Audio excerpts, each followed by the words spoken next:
Muy buenos días o buenas tardes. Nuestro tema es la reforma del Tribunal Universitario de la Universidad Autónoma de Baja California, México. Quien les habla, Roberto Castro Pérez, está acompañado en esta ocasión por la coautora del trabajo, la doctora María Erika Cárdenas Briceño, a quien cedo la palabra en este momento. Para dar inicio a nuestra presentación, hablaremos del origen y naturaleza del Tribunal Universitario de la Universidad Autónoma de Baja California. Fue creado por el Consejo Universitario mediante Estatuto Orgánico publicado el 14 de octubre de 2006. Inició sus operaciones el 1 de noviembre de 2007. Resuelve exclusivamente las impugnaciones de nulidad del alumnado contra actos u omisiones definitivos de autoridades, órganos y empleados universitarios que estimen violatorios sus derechos. Se excluye expresamente de su competencia la impugnación de cobro de cuotas y derechos por servicios que presta la universidad, nombramientos y remociones de autoridades y empleados, y el criterio aplicado por el personal docente en los procesos de evaluación escolar o su revisión. Respecto a las lagunas jurídicas y criterios del Tribunal Universitario, encontramos que el Estatuto Orgánico del Tribunal no hace distinción entre la nulidad lisa y llana y la nulidad para efectos, que pueda declararse en las sentencias. Lo anterior trajo como consecuencia el establecimiento del criterio en el sentido de resolver solamente la nulidad lisa y llana de los actos impugnados, aun cuando solamente adolecieran de vicios de procedimiento o formales subsanables. Por otra parte, el Estatuto Orgánico en mención solamente considera partes en juicio de nulidad al alumno actor y a la autoridad, órgano o miembro del personal demandado. Por tanto, los terceros con interés en la subsistencia del acto impugnado no tienen reconocida legitimación para intervenir en el juicio, salvo para declarar como testigos de la parte demandada o dirigir sus opiniones como amicus curiae. A continuación hablaremos del caso 14-2021 que se presentó ante el Tribunal Universitario.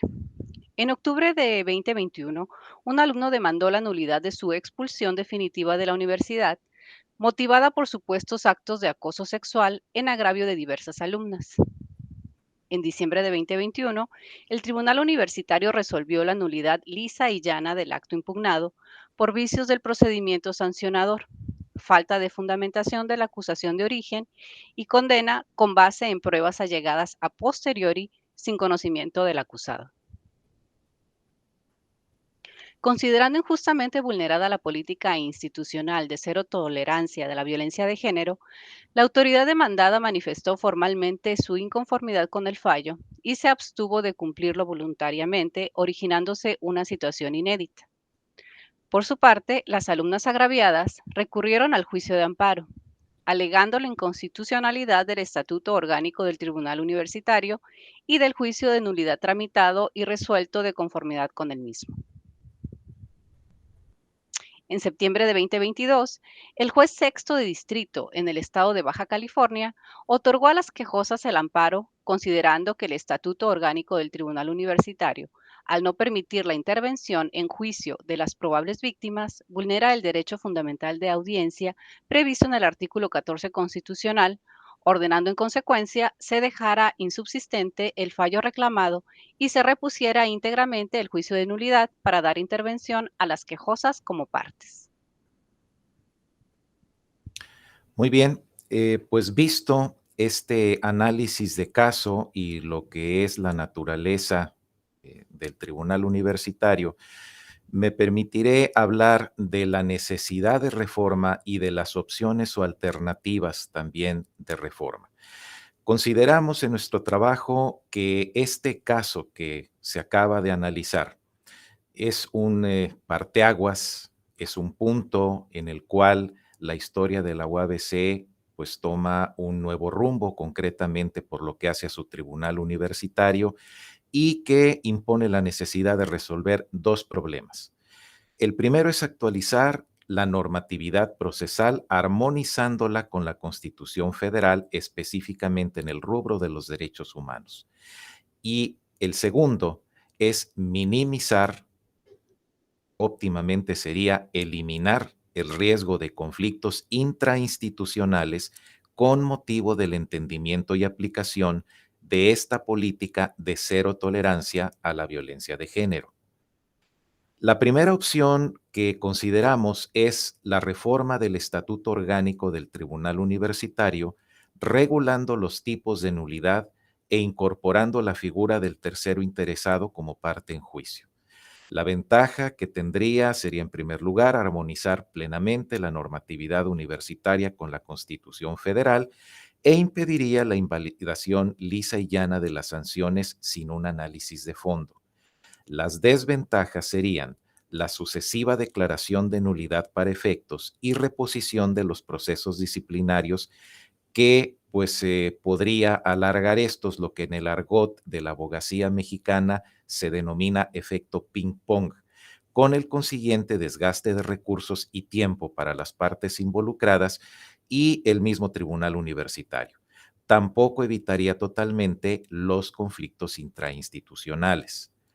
La segunda opción consistiría en transferir al tribunal universitario la facultad que actualmente tienen la rectoría y las direcciones de las unidades académicas para sancionar al alumnado por faltas graves o al menos aquellas relacionadas con violencia de género. Las ventajas son que habría un mayor rigor en los procedimientos y solidez de las sanciones y también permitiría resolver los casos en una sola instancia en vez de dos. Las desventajas serían que implicaría transformar al menos parcialmente al tribunal universitario en un órgano disciplinario, como lo son los tribunales universitarios, por ejemplo, de la Universidad Nacional Autónoma de México y de otras instituciones educativas, lo cual en el caso de la UABC no correspondería a su naturaleza original de ser instancia de alzada a favor del alumnado.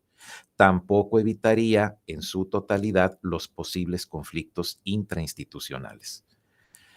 La tercera y última de las opciones sería incluir las sanciones aplicadas con motivo de violencia de género entre los actos que no pueden impugnarse ante el tribunal universitario. La ventaja destacable es que evitaría cualquier tipo de fisura, cualquier tipo de conflicto en la política institucional de cero tolerancia, porque así se dejaría la decisión final de cada caso exclusivamente a tribunales externos. La desventaja en este caso es que podría criticarse como una solución meramente evasiva, incluso un retroceso histórico. Pensemos en que uno de los principios de los derechos humanos es la progresividad y en este caso, aunque no dejaría sin defensa al alumnado, sí lo privaría de una instancia interna, sencilla, gratuita, expedita, imparcial, de la que actualmente dispone. En cualquier caso, aquí sería indispensable el debate y el consenso amplios en la comunidad estudiantil y que decidiera previamente informada, debidamente informada, si desea renunciar a este tipo de, de derecho que actualmente tiene. Nuestras conclusiones son dos. La primera es que la reforma del Estatuto Orgánico del Tribunal Universitario de la UABC es una tarea necesaria que debe realizarse tanto desde la parte jurídica como política a fin de fortalecer a ese órgano jurisdiccional para su óptimo desempeño, no solo como instancia revisora, sino como garante de la legalidad en la vida institucional. La segunda es que entre las opciones de reforma analizadas, consideramos a la primera, es decir, la reforma del estatuto para actualizarlo, como la más adecuada al armonizar esta normatividad con los derechos humanos y ser un medio, pues digamos, un término medio razonable entre la posibilidad de que el tribunal universitario sea quien sancione al alumnado por faltas graves o relacionadas con la violencia de género, lo que desvirtuaría su naturaleza original y la posibilidad de que simplemente no tenga intervención lo que en este caso podría implicar un retroceso. Agradecemos su atención.